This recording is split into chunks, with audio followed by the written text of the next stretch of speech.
Les 7 temples de l'initiation.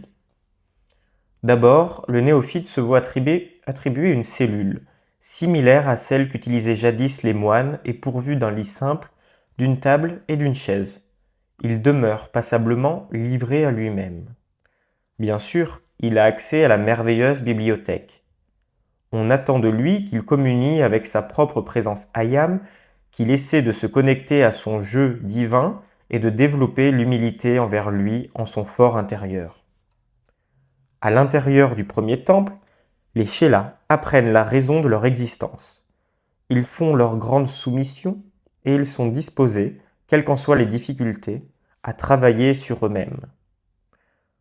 S'ils ont besoin d'endurance physique, ils reçoivent l'enseignement de certains exercices, danse, respiration, pour que leur corps soit pourvu de force et de vitalité.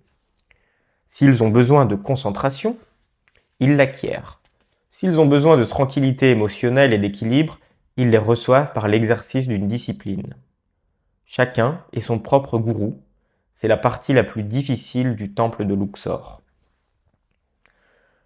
Dans ce premier grand temple et sous la direction du grand El Morya et de ses assistants se produit la dissolution de la rébellion. Chez le courant de vie, la rébellion est ce qui le coupe de l'état de grâce et de la communion permanente avec le jeu divin. Les quelques individus qui passent l'épreuve du premier temple sont reçus dans le deuxième, connu sous l'appellation du temple de l'enseignement. Là, sous la direction du bien-aimé Lanto et des frères de cet ordre, il reçoit l'instruction de la loi, il développe la compréhension de la loi de cause et d'effet et d'autres lois divines. C'est une période plaisante et heureuse.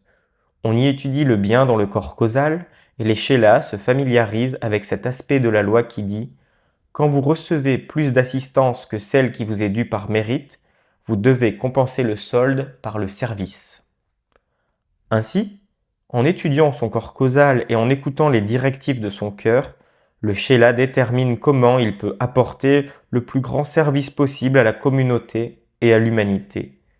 Il décide de devenir un grand chanteur, un grand artiste, un inventeur, un enseignant, un guérisseur, un prêtre, etc.